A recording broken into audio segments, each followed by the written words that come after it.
نحمده ونصلي ونسلم على رسوله الكريم أما بعد فأعوذ بالله من الشيطان الرجيم بسم الله الرحمن الرحيم والذين يكنزون الذهب والفضة ولا ينفقونها في سبيل الله فبشرهم بعذاب أليم يوم يحمى عليها في نار جهنم فتكوى بها جباههم وجنوبهم وظهورهم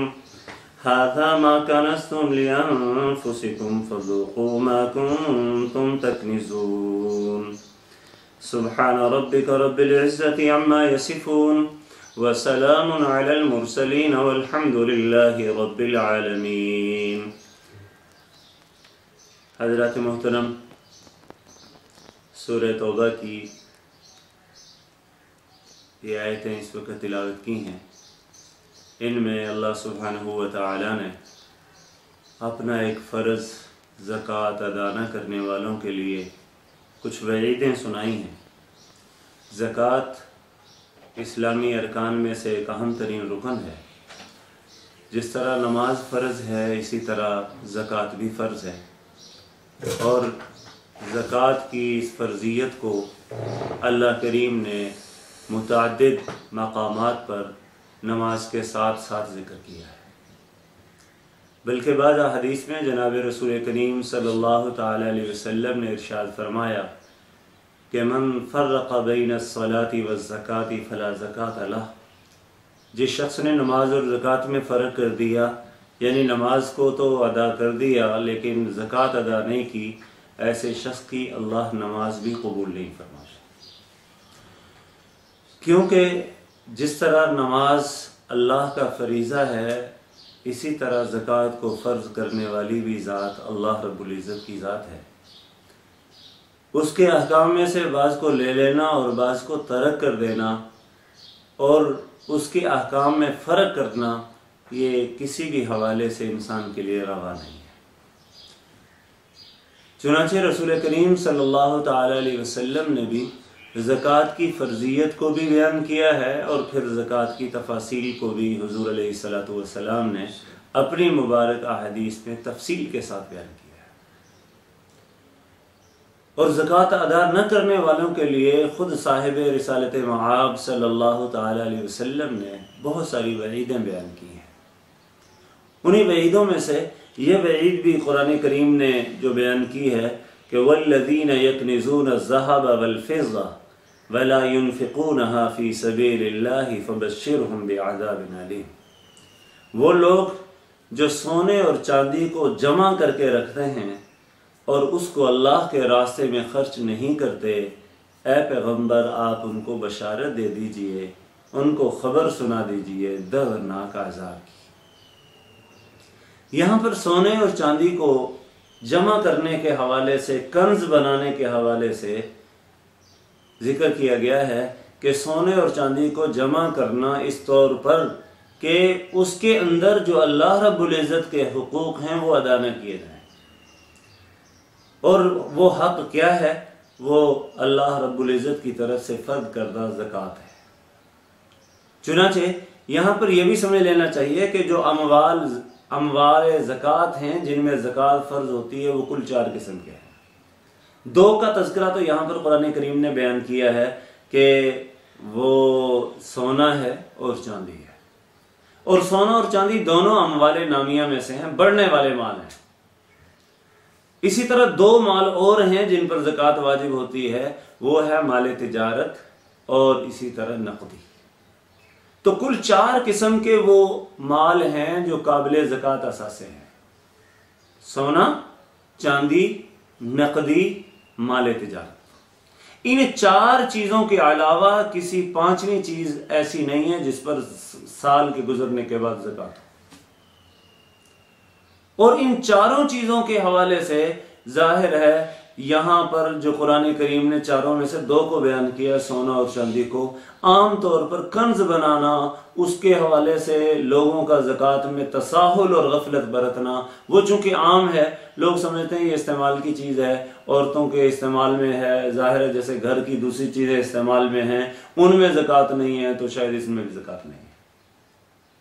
تو جس چیز میں تساہل اور غفلت عام تھی، قرآن کریم نے اس کے حوالے سے بطور خاص ذکر کیا ہے کہ وہ لوگ جو سونے اور چاندی کو خزانہ بنا کے رکھتے ہیں اور اس کے اندر سے اللہ کے فرض یعنی زکوٰۃ کو ادا نہیں کرتے، فَبَشِّرْهُمْ بِعَذَابٍ علیم، اے نبی ان کو خبر سنا دیجئے دردناک عذاب کی۔ یہاں پر تبشیر اخبار کے معنی میں ہے کہ خبر دینا ہے، ان کو خبر سنا دیجئے کہ دردناک عذاب کا تمہیں سامنا کرنا پڑے گا۔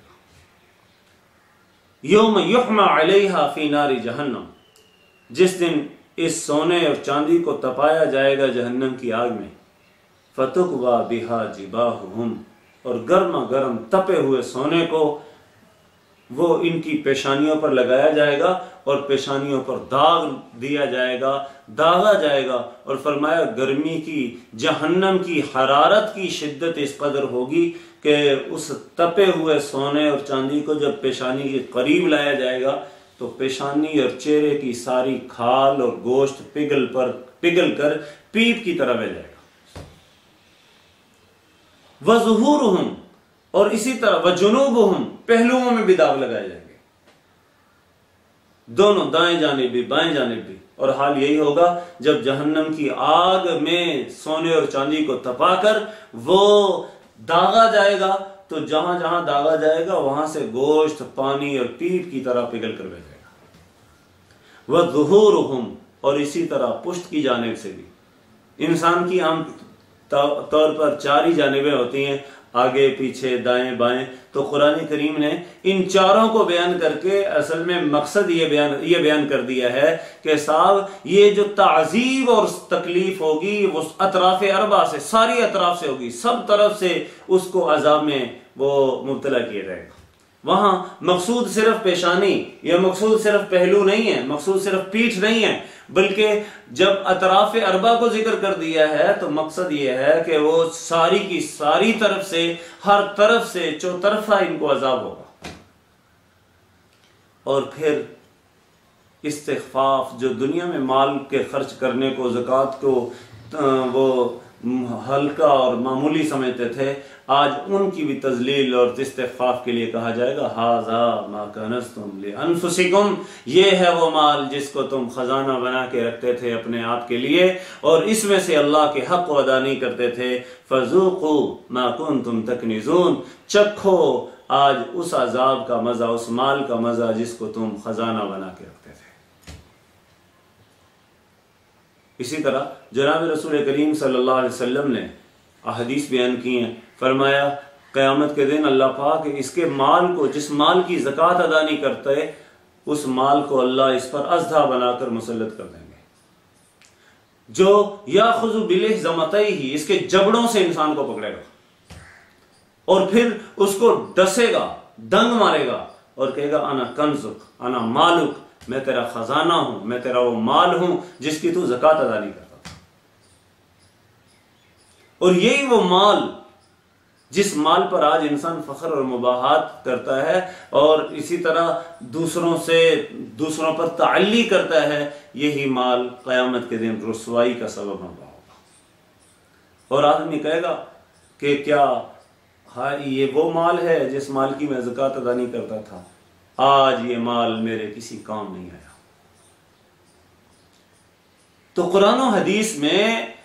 بے شمار نصوص ایسی ہیں جو زکوٰۃ ادا نہ کرنے والوں کے حوالے سے وعیدوں کو بیان کر رہی ہیں اور ایسے لوگوں کو سخت عذاب کا سامنا کرنا پڑے گا۔ اور پھر یہ زکوٰۃ کا ادا کرنا انسان کے لیے، اس کے باقی مال کے لیے حفظ اور حفاظت کا ذریعہ ہے۔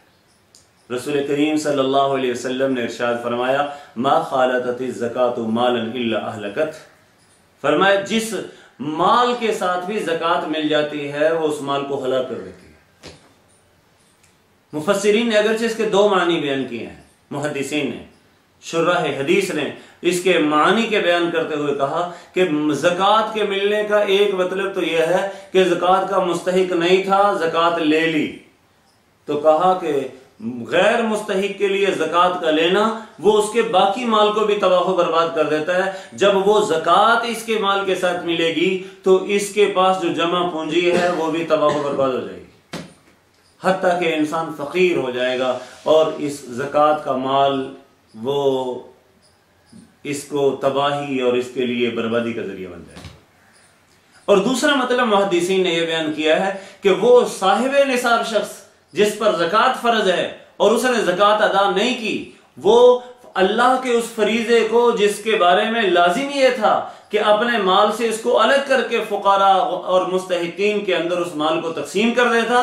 اس نے اس مال کو اپنے مال کے ساتھ ملائے رکھا، تو نتیجہ یہ نکلے گا یہ وہ اللہ کا حق جو اس نے ادا نہیں کیا یہ اس کے مال کو بھی لے ڈوبے گا، اور ظاہر ہے سارے کا سارا مال اس کا تباہ ہو جائے گا۔ اس لیے زکوٰۃ اللہ رب العزت کے فرائض میں سے اہم ترین فریضہ ہے۔ اس کے اندر غفلت کرنا، اس کے اندر سستی کرنا، وہ عذاب الہی کو دعوت دینے کے مترادف ہے۔ قرآن اور سنت میں جا بجا اس حوالے سے وعیدوں کو بیان کیا گیا ہے کہ زکوٰۃ جو ہے اس کی عدم ادائیگی وہ تمہارے لیے تباہی اور بربادی کا باعث ہے، اور زکوٰۃ کا ادا کرنا وہ تمہارے لیے برکتوں کا باعث ہے۔ اس لیے جناب رسول کریم صلی اللہ تعالی علیہ وسلم کی ان تعلیمات کے بموجب اللہ کے اس فریضے کی ادائیگی کے حوالے سے غفلت کا وہ ارتکاب کرنا انتہائی قبیح ہے، اور اپنے آپ کو اللہ رب العزت کے اس فریضے کی ادائیگی کی طرف متوجہ کرنا بہت زیادہ ضروری ہے۔ آئندہ کے دروس میں انشاءاللہ زکوٰۃ کی فرضیت و اہمیت اور اسی طرح زکوٰۃ کی تفاصیل انشاءاللہ ذکر کی جائیں گی۔ اللہ کریم ہم سب کو توفیق عمل نصیب فرمائے۔ وآخر دعوانا الحمدللہ۔